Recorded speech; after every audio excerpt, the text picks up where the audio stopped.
मैं कई दिनों से बेरोजगार बैठा था। एक एक रुपए की कीमत जैसे करोड़ों लग रही थी। इस उठापटक में था कि कहीं नौकरी लग जाए।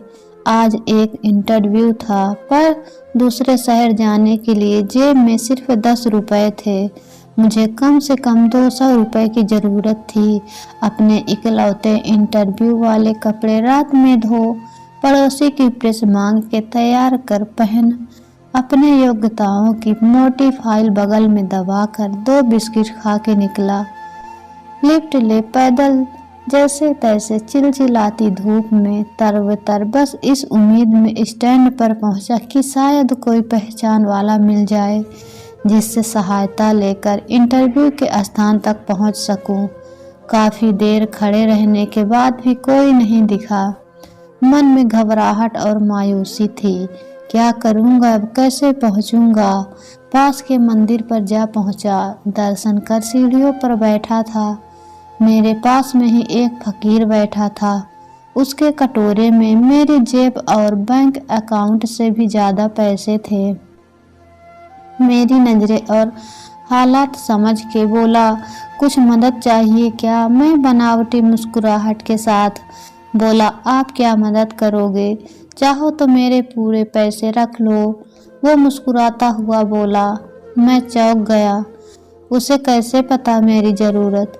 मैंने कहा, क्यों, शायद आपको ज़रूरत है। वो गंभीरता से बोला, हाँ है तो, पर तुम्हारा क्या, तुम तो दिन भर मांग के कमाते हो। मैंने उस पर पक्ष रखते हुए कहा। वो हंसता हुआ बोला, मैं नहीं मांगता साहब, लोग डाल जाते हैं मेरे कटोरे में पुण्य कमाने के लिए। मैं तो फकीर हूँ, मुझे इनका कोई मोह नहीं। मुझे सिर्फ भूख लगती है, वो भी एक टाइम, और कुछ दवाइयाँ, बस। मैं तो खुद से सारे पैसे मंदिर के पेटी में डाल देता हूँ। वो सहेज था। कहते कहते मैंने हैरानी से पूछा, फिर यहाँ बैठते क्यों हो? ज़रूरतमंदों की मदद करने। कहते हुए वो मंद मंद मुस्कुरा रहा था। मैं उसका मुंह देखता रह गया।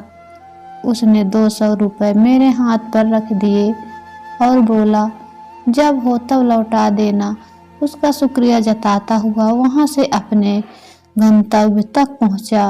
मेरा इंटरव्यू और सिलेक्शन भी। मैं खुशी खुशी वापस आया। सोचा उस फकीर को धन्यवाद दे दूं।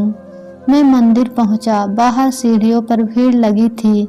मैं घुस के अंदर पहुंचा। देखा वही फकीर मरा पड़ा था। मैं भौचक्का रह गया। मैंने दूसरों से पूछा, यह कैसे हुआ? पता चला वो किसी बीमारी से परेशान था, सिर्फ दवाइयों पर जिंदा था। आज उसके पास दवाइयाँ नहीं थी और ना उन्हें खरीदने के पैसे। मैं अवाक सा उस फकीर को देख रहा था। अपनी दवाइयाँ के पैसे वो मुझे दे गया था। जिन पैसों पे उनकी ज़िंदगी का दरोमदार था, उन पैसों में मेरी ज़िंदगी बना दी थी। भीड़ में से कोई बोला, अच्छा हुआ मर गया। ये भिखारी रिसाले बोझ होते हैं, कोई काम के नहीं। मेरी आंखें डबडबा आई। वो भिखारी कहाँ था? वो तो मेरे लिए भगवान ही था, नेकी का फरिश्ता, मेरा भगवान। दोस्तों, हम में से कोई नहीं जानता कि भगवान कौन है और कहाँ है। किसने देखा है भगवान को? बस इसी तरह मिल जाते हैं।